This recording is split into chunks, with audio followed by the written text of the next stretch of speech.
For her to be murdered, taken away from us by someone so full of hate, is impossible to understand and even harder to live with. But we're more than hurt. We're angry. We're mad as hell because this should have never happened. These are cries of yet another American mourning a loved one who became a victim of gun violence. Gonville Williams Jr.'s mother was shot dead in Buffalo, New York, and a teenage gunman opened fire at a supermarket, killing 10 people, almost all of them black. Mass shootings in America have become so common that there is almost an element of desensitization towards them. It's no longer a rarity, but a tragic regular occurrence. You're listening to Beyond the Headlines. I'm your host, Suhail Akram, and this week we're looking at whether the US can tackle gun violence.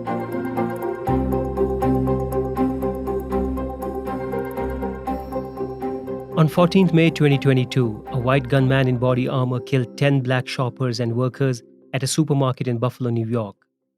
10 days after, on the 24th of May, a gunman slaughtered 19 students and their 2 teachers in their classrooms at Robb Elementary School in Uvalde, Texas.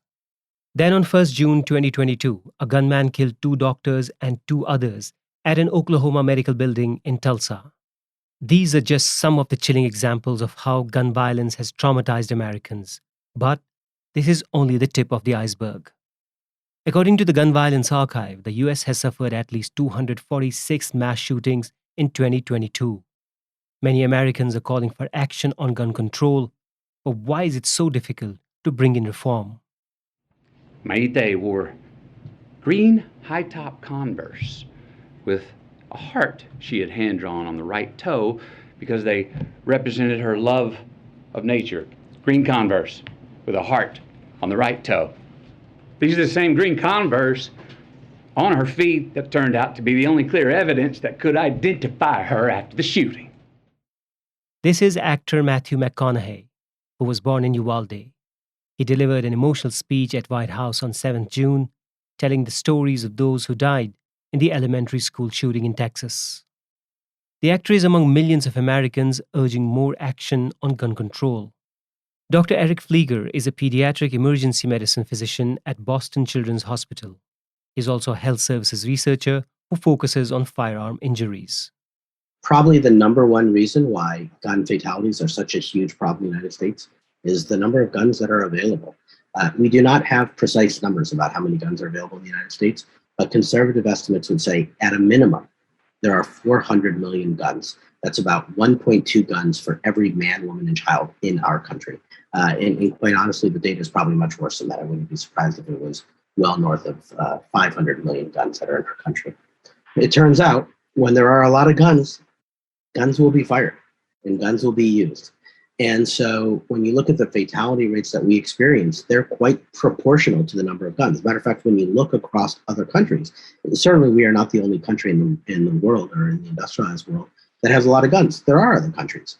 And you see that in those other countries, they also have problems with homicides and suicides, but they have proportionally much, much lower rates because proportionally they have much fewer guns. A 2018 study by Small Arms Survey showed that there are more than 393 million civilian-owned firearms in the United States. This number has only since grown. In February 2022, the Annals of Internal Medicine said that 7.5 million US adults became first new gun owners between January 2019 and April 2021. Dr. Flieger explains how gun culture has changed in the United States.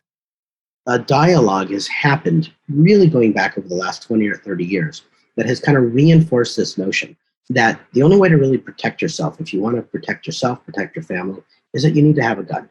This is a dialogue that has been very successfully pushed forward by the National Rifle Association, the NRA, and other organizations. Many politicians have bought into the concept of this framework. And so people have really changed why they own guns. So if you went back even to like 1999, not that long ago, the majority of people who own guns said they own them for hunting or for sport. So part of the question is, why are there so many guns in the United States? And there are a few reasons for that. One is obviously anybody knows it's enshrined in our Constitution. The Second Amendment talks about guns right there. So up front, the right to bear arms. Now, in the context of our Constitution, it's around militia and protecting the United States, but that's historical, and today people just look at it as the right as an individual to bear arms. What Dr. Flieger is talking about here is perhaps the most crucial element of US gun control, the US Constitution's Second Amendment. It is brought up time and again in defense of the right for individuals to own and keep weapons. Many people around the world may be familiar with the words from the Second Amendment. The right of the people to keep and bear arms shall not be infringed. But what many people also don't know is the first part of the Second Amendment, which reads, a well-regulated militia being necessary to the security of a free state. The argument that this statement as a whole is directed towards individuals rather than the collective people is debated to this day, as are the intentions behind the words and how valid any application it can be to the modern age. In 2008, the US Supreme Court ruled that the Second Amendment protected an individual's right to own a handgun unconnected to services in the militia. For many Americans, owning a gun is a right they refuse to give up. Chris Poliquin is an assistant professor at UCLA Anderson School of Management. He's also a co-author of a research paper called The Impact of Mass Shootings on Gun Policy. He says those who are pro-gun are a lot more involved in the outcomes of policies. There's sort of this enthusiasm gap between people who support gun rights and people who support gun control. People who support greater access to firearms, who support gun rights, they often have a personal stake in the way these policy issues get resolved because they're gun owners, right? So these policies are actually going to affect them on a day-to-day basis. And so they're pretty informed about what these policies will do. And they're likely to vote, based on these policy proposals. Whereas people who support gun control, they might be less attentive to gun policy just kind of on an everyday basis, right? Even if they do pay much more attention following mass shootings. And that kind of difference in the personal stakes that people have in the way these policy debates get resolved, and the enthusiasm for people to kind of engage in activism on a day-to-day basis affects policymaking at the state level.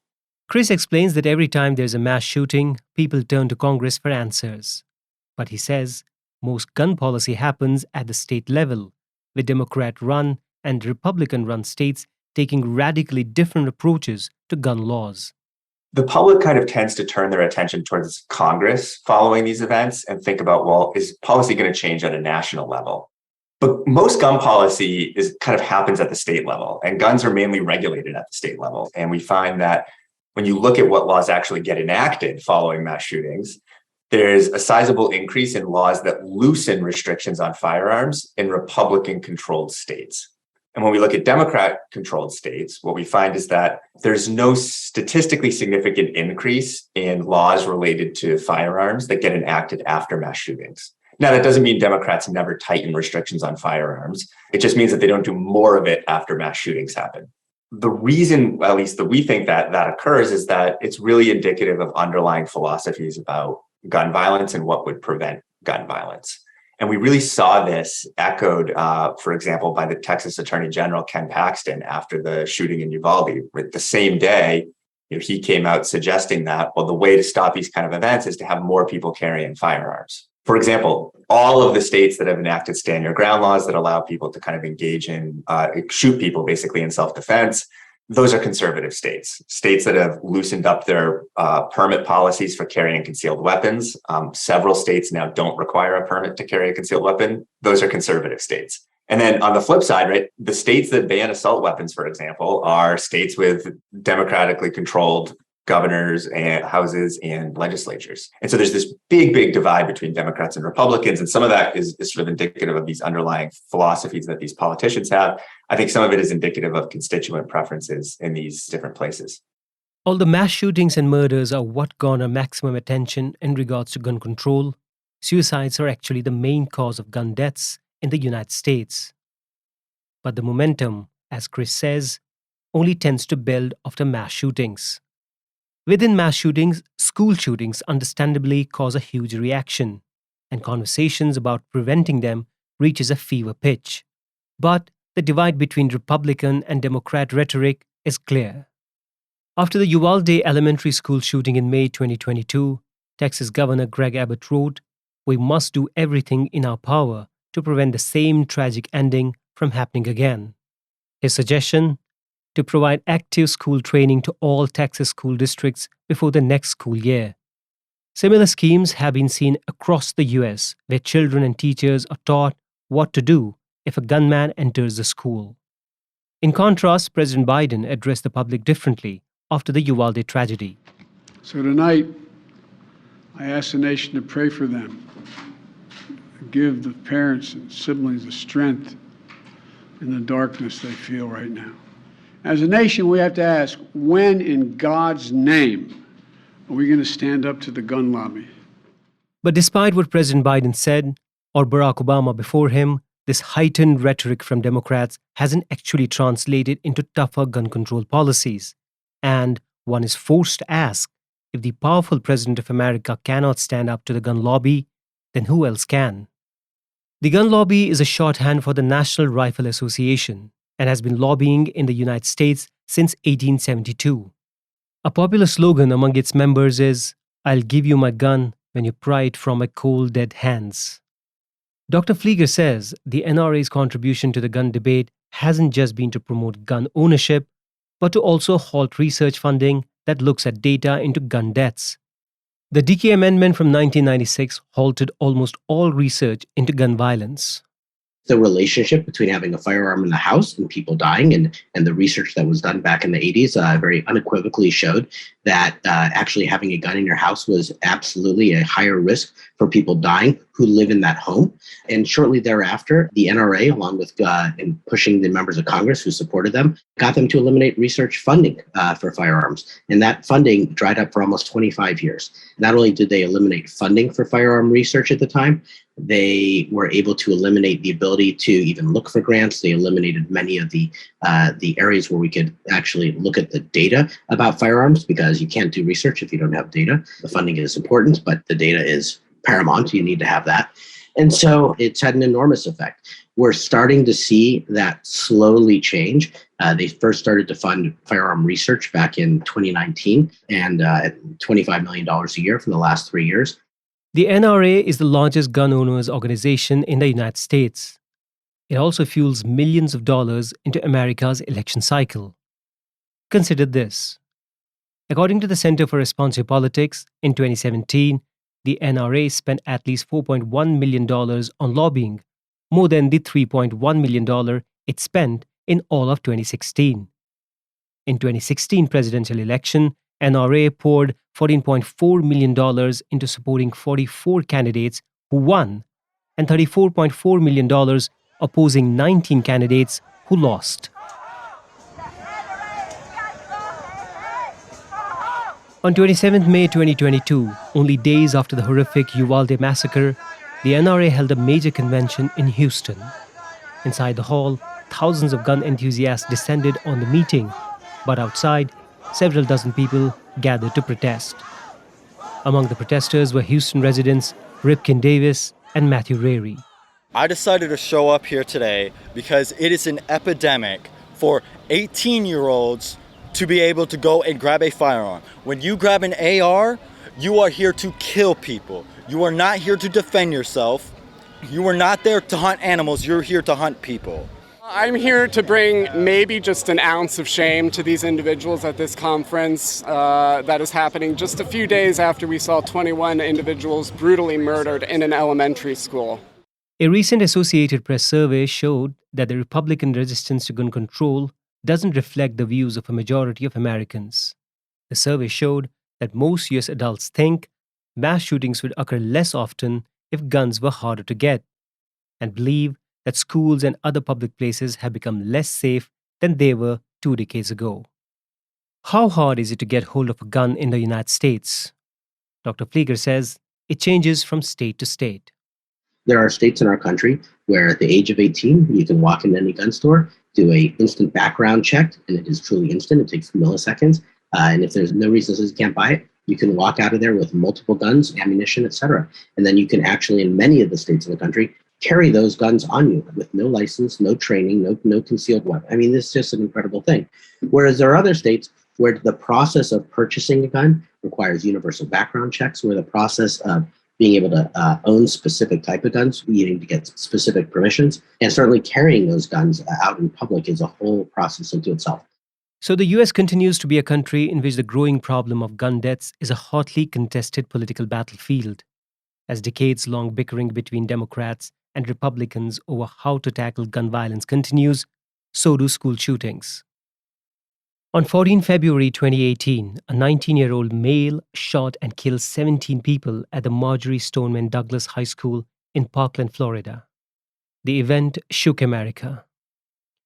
Manuel Oliver is the father of one of the victims. His 17-year-old son, Joaquin Oliver, was murdered.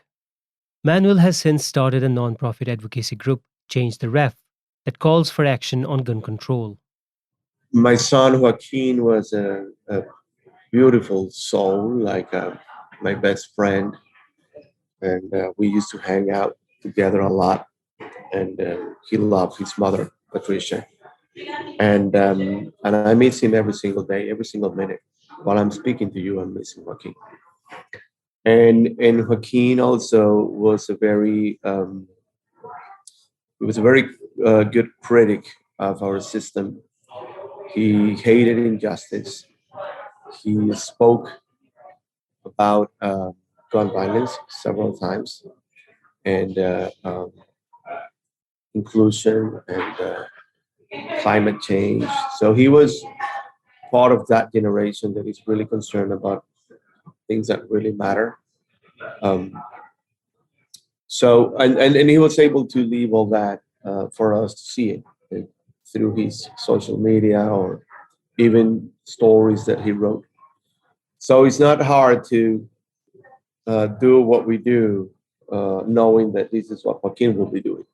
We have instructions from Joaquin of exactly what it needs to be done. So Patricia and myself, we are an extension of it. We saw how for decades, many other survivors have been trying to do different actions to make our politicians open their eyes and do something, by meaning rallies and knocking doors and hearings and talking to politicians and try to convince them of something that is so basic. But apparently their personal interest is higher than any explanation or any obvious understanding of the injustice behind people dying of gun violence. So we decided to go in a different route. We decided to be more creative. We use a lot of advertising industry support. So we create these campaigns, really impactful campaigns, very disruptive, out of the comfort zone. We also tried art in all its ways. We have a theater play, we have been painting murals around the nation. And we also call on the international community.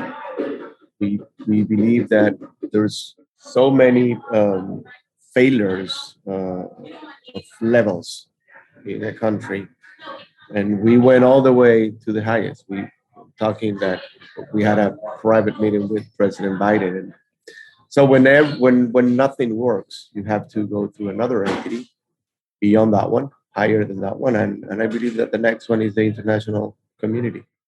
Although many in the international community are concerned about gun crime in the United States, the answer most likely must come from within the country. But with such stark disagreements, what can be done? Chris Poliquin says there are options to find a way forward where there is broad agreement. There are sort of some policies you can ask people about that get broad support from both Democrats and Republicans. So, for example, about 80% of people support expanding background checks. That's true of both Republicans and Democrats. Another policy that gets widespread support is preventing people with mental health issues from accessing firearms. That gets kind of above 80% support from both Democrats and Republicans. Where you kind of start to see much bigger divides, right, between kind of what is the segment of the population that kind of doesn't want to see action, is when you start getting into policies like assault weapon bans, waiting periods, basically increasing kind of the hoops that people might have to jump through to get guns. Chris also thinks some policies that are pushed heavily by some politicians and the media may not be as effective as people would hope. The assault weapons ban has been, somewhat studied and kind of really mixed results. Probably was not very effective at reducing gun violence. And yet you see a lot of Democrats talking about it as though that's a good policy to pursue. And frankly, I find that a little bit puzzling because there's kind of research showing that other policies like child access prevention laws, expanding background checks, requiring kind of more stringent permitting requirements would be far more effective than an assault weapon ban. And so we need kind of more of that research, and so that we can kind of put more data in front of legislators and the public. As horrific as mass shootings and other forms of gun violence are, events of Uvalde unfortunately won't be the last one, unless there's a radical policy and cultural shift in America in how an average American views a gun and who should own a weapon. The debate is most likely going to go on for some time, but hopefully American politicians can find a common ground whereby parents don't have to worry when they send their children off to school. You have been listening to Beyond the Headlines, and I've been your host, Suhail Akram. This episode was produced by Katrina Holzapfel, Aisha Khan, and Arthur Edison. If you like this episode and would like to hear more, please make sure to subscribe to Beyond the Headlines on your favorite podcasting app.